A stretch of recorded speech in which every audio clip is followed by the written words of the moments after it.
Bismillahirrahmanirrahim. Assalamualaikum warahmatullahi wabarakatuh. Ketemu lagi di kelas bersama Bu Prima. Kali ini statistika bersama Bu Prima ya. Kita masuk ke judulnya adalah uji tes independen. Independen berarti bebas ya.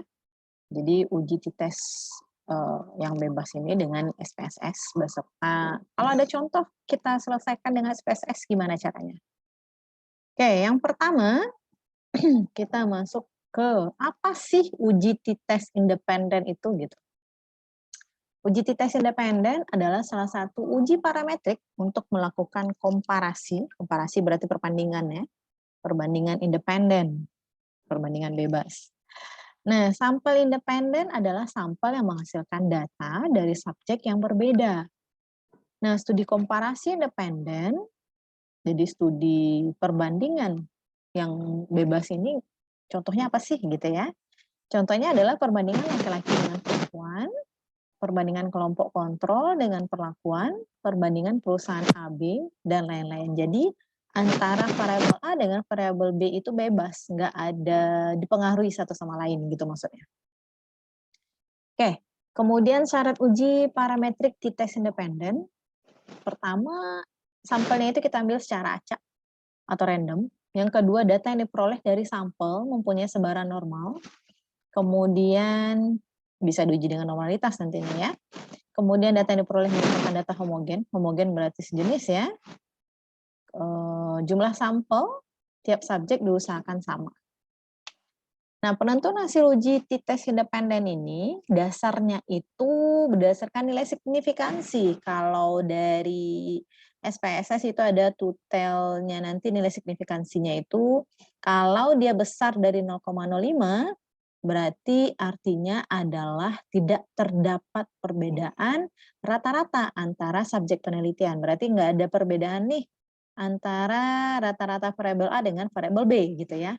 Kalau nilai signifikansi kita kecil dari 0,05, ini menunjukkan adanya perbedaan rata-rata antar subjek penelitian. Alias ada perbedaan rata-rata antar variabel A dengan variabel B. Nah, contohnya untuk kasus ini, kita mau menghitung nih, berapa lama sih waktu antri untuk kita belanja nih satu buah barang, kasusnya Indomie nih, kita antri di 2 buah mall, pusat perbelanjaan di Kota Padang. Kita antri, berapa lama waktunya, kita catat, kemudian berapa lama sih si kasir melayani si pembeli gitu ya. Nah, selama 14 hari berturut-turut kita lakukan pengambilan data, kemudian kita hitung waktunya di timer. Nah, kita lihat nih, apakah ada perbedaan antara waktu antri antara mall 1 dengan mall 2 ini. Nah, kemudian kasirnya melayani, ada nggak perbedaan rata-ratanya? Atau oh sama aja sih kayaknya mall di Kota Padang nih dalam melayani pembeli waktunya gitu. Nah, kita mau lihat nih, gimana caranya? Kita akan coba olah ini dengan SPSS. Kita akan coba ya. Nih, kita punya data. Oke, data kita ini kita punya nih untuk Budiman ini ada 14, untuk SJS sama 14 gitu ya. Yang pertama ada variabelnya namanya antri, yang kedua adalah kasir, jadi waktu yang dilayani oleh si kasir gitu. Kita mau mengujinya, pertama kita analisis deskriptif dulu ya, kita gambarkan, kemudian kita lihat ini data kita normal apa tidak. Yang jelas ini pasti sudah random pengambilannya, waktunya sudah diacak, kemudian kita mau lihat nih, klik analyze, ambil deskriptif, ambil explore, oke. Ambil dependent list-nya yang antri dan kasir, oke. Faktor list-nya adalah tempat. Nah, statistiknya kita letakkan yang ini aja, centangnya, ini yang standar ya. Plotnya kita ambil yang standar aja, yang sudah ada sebelumnya. Optionnya nggak ada kita ganti-ganti, kita ambil both, kemudian kita OK. Kita lihat hasilnya. Nah, gini. Jadi kita lihat di sini untuk antri dibedakan ada Budiman dan SJS, kasir itu ada Budiman dan SJS. Masing-masing data kita berjumlah 14 untuk masing-masing item ini. Tidak ada data yang hilang, totalnya tetap 14 per item. Lanjut. Untuk deskriptifnya, nah untuk antri yang di Budiman, rata-ratanya adalah 3,26. E2 ini adalah maksudnya 10 pangkat 2. 10 pangkat 2 berarti 100. Jadi 3,26 dikali 100 berarti 326 detik. 326 detik. Berapa menit itu? Kalau dibagi 60 sekitar 5 menitan ya. Oke. Lanjut. Ini selang paling bawahnya 178 detik, ini 478 detik. Mediannya 347 detik, variannya 654. Oke. Minimum waktunya 0, berarti nggak ada terjadi antrian ya. Paling lamanya adalah 741, maka ranknya adalah 741. Untuk di SJS, untuk antri, itu interpretasi. Jadi kalau interpretasi itu, kita sudah dapat nih hasil output dari SPSS, kemudian kita kata-katai gitu ya, dalam tanda kutip, kita buat kalimat dari tabel ini. Jadi seninya dalam berceritanya itu dari hasil tabel, nah itu dilatih itu dalam berkatanya itu. Jadi misal nih kayak ini ada min, berarti rata-ratanya seperti apa? Apa yang mau diceritakan dari tabel ini gitu. Oke, untuk SJS nilai rata-ratanya 74,57. Berarti kalau kita lihat nih dari minnya lebih rata-ratanya lebih cepat ibaratnya ya untuk di SJS dibandingkan di Budiman dari deskripsi ini aja. Kemudian kita lihat di sini 23, sementara di sini untuk kasir yang melayaninya di Budiman rata-rata waktunya itu adalah 37,71 detik. Mediannya 2, minimumnya 11 detik, cepat ya. Maksimumnya 231. Kemudian kalau di SJS 27,14. Kemudian mediannya 25. Ini median 21,5 ya, ini 25. Kemudian minimumnya 18 detik. Nah, ini minimum 11 detik. Kemudian maksimum 47 detik. Di sini 231. Maka jangan berpatokan hanya dari satu data aja. Oh, ternyata banyak ya yang mempengaruhinya gitu. Kayak ini kan 37 nih.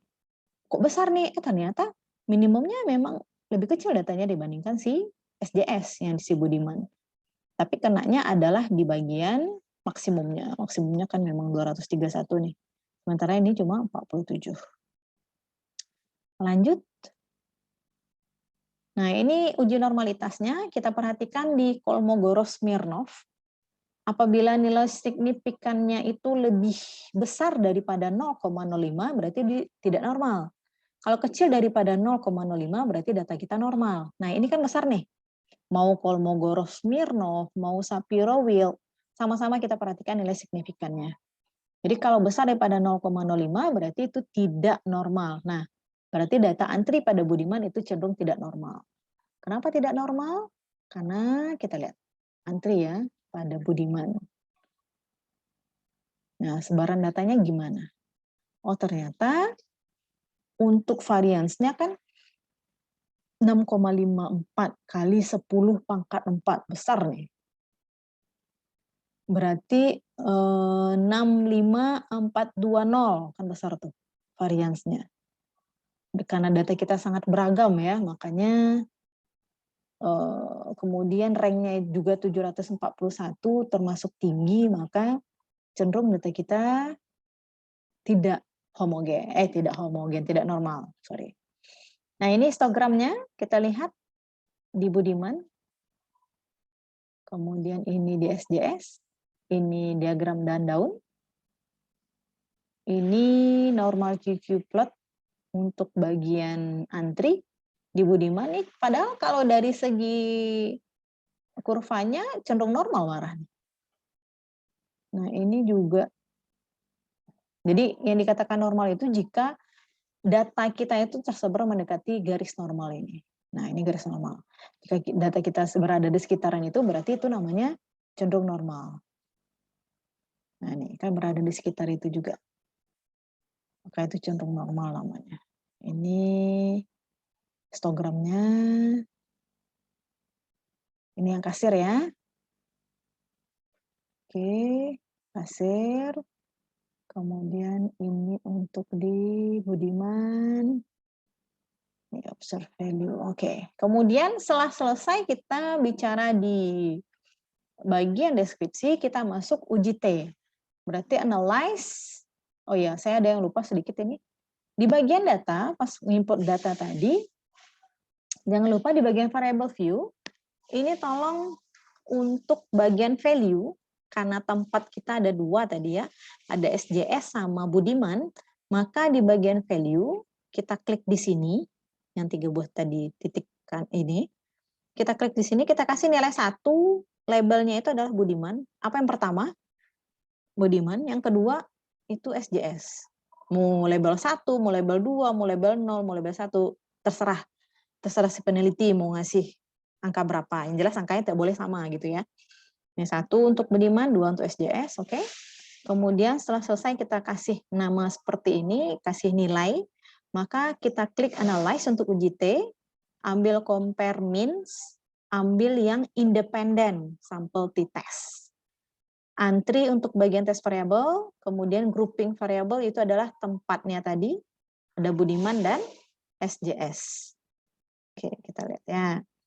Saya masukkan lagi ke sini, kita klik define group. Grup 1 itu adalah Budiman, kita ketik, grup 2 adalah SJS. Ini diketik saja. Kemudian continue.